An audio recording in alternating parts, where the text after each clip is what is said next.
I just want to give you an idea of where we're coming from and what we're shooting for.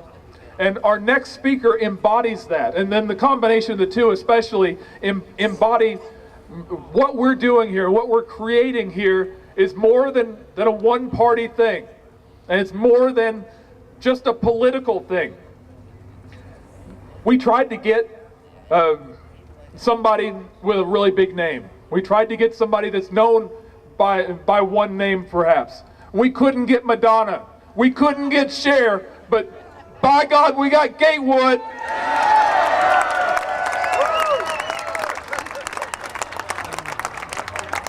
I'm so honored to be here and allowed to speak to you folks. You know, there's some of us folks who've been standing out here doing this for 38 years, alone. And let me tell you, on behalf of those one or two individuals that I've glimpsed standing out here alone, thank you all so much for joining us out here in this great, grand, and glorious cause of trying to rediscover America and what the American dream is all about. You know, before the constitutional form of government came about, we were all property. We belonged to the local warlord or the king or the queen or wherever had most gunpowder in the valley you lived in. And when they said, you're going to come in here, we're going to take off your head, there you went. There was nobody to intercede on your behalf. But our founding fathers, that brilliant group of geniuses, got together and formed the constitutional form of government to take you out of the classification of property and put you into the classification of sovereign human beings. And that whole concept is under attack right now by the New World Order and global economy.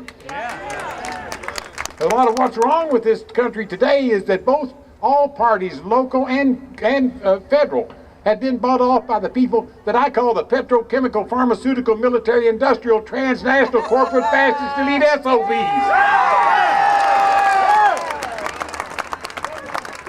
And they view the Constitution and the Bill of Rights as impediments to the implementation of a new world order and global economy.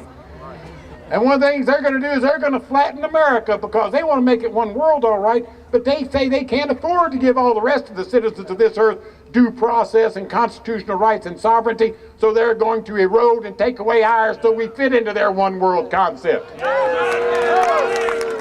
I say, hell no, I'm going down fighting. And it's time that we rediscovered what made America great. Both the parties have abandoned the people and the principles that made them great in their rush to accept obscene amounts of special interest money. And we've got to stand up and we've got to reassert our individual rights and privacy. And one of the ways that we do that is to go up and lobby the legislature, go up and to say, get off our backs tax-wise and give us back the freedoms that that we have. This present day, we need conservatism to arise again, folks. And let me tell you something. They've used the word they've used newspeak on conservatism anymore to where everybody's a little confused about what a conservative is anymore. Let me clear it up for you. Newt Gingrich and Mitch McConnell are not conservatives. They're aliens. And Barry Goldwater would have taken them both by the ear and led them out behind the woodpile and thrashed them for trying to play off a bloated police state as a conservative law and order philosophy. Conservative means a smaller government, less intrusive government. Now, in this state of Kentucky today, the parties are the problem. The parties are the problem. They're afraid, well, whoever's not in the governor's office is afraid that the other side's going to get all the credit if something good happens for them. And the way to eliminate that is to vote for an independent for governor. That's what that end is. Put an independent in governor who doesn't care who gets the credit as long as they do something right. Who would go out and campaign for a Democrat or a Republican who was trying to do something right for the people. And that's the way it's going to be. Well, I had a dream.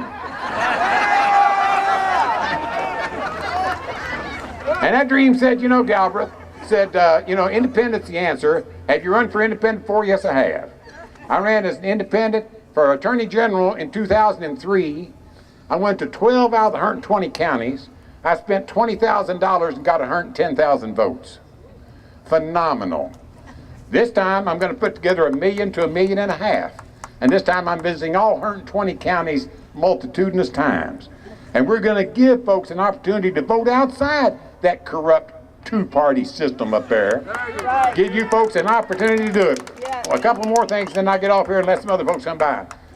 First of all, I want to clue you all in now. I'm a conservative. I'm the most conservative candidate in the country. You know, I truly am. But it also means that what I'm about to tell you is a conservative issue.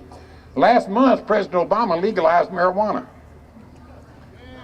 Last month, he legalized marijuana. You didn't see it in the headlines, did you? No. You know how when they really want to put it to you, they put a little paragraph in a 100-page document and then they put that one on you. You know how that works. Right. What he said was that he came out with his Attorney General and his DEA head and said, we will no longer spend a federal dollar circumventing state law on marijuana. That it is now a states' rights issue. California already has legislation pending to put a tax on it. Kentucky, the first day that first tax dollar is collected on marijuana in the state in the United States, the economic genie is out of the bottle. Yeah. And Kentucky is either going to be the 50th state to do it, or they're going to be the second state to do it. And if we are second, if we're the first east of the Mississippi, we're going to solve Kentucky's economic problems for generations to come. And it won't be taxes put on the cigarette smoker or the alcohol drinker. It won't be taxes put on the hardworking men and women. What we're going to do is tax an already existing commerce that exists right now but is not paying their fair share of the taxes. Right. Yeah. And that's how it gets done. That's how you take it out of the hands of the international criminal syndicates and out of the hands of the Mexican drug wars down there, and take it out of the hands of the kids and put it into the people who can license and regulate it and keep it out of the hands of the kids. Right. It's going to happen, folks. Whether I'm standing here or not, it's going to happen. Is Kentucky going to be 50th or 2nd is the question. Yeah. All right? So there are some times coming up. One other thing, I wrote a little book. It's my autobiography. It's called The Last Free Man in America. That's a challenge, not a title. All right? If you can be more, for God's sakes, get out there and do it, because you lift us all up and you make America what it's supposed to be. Yes. Brereton Jones says it's the best statement on freedom and the United States and the Constitution that he's ever read. On the same day, an 18-year-old girl from Middlesboro called me and said she had read it twice the previous week and wanted me to get together a group, heard her friends talk about some things. I'm giving out 100,000 of these free over the next 3 years. 100,000 of them free. And I've given out all I have here today, but you can contact me. You can contact me on email. You can contact me by calling me on the phone, and I'd be glad to get one in your hands. Because if you read this, I'm going to be your next governor, and things are going to change. Thank you very much. He is right about a lot of stuff, isn't he?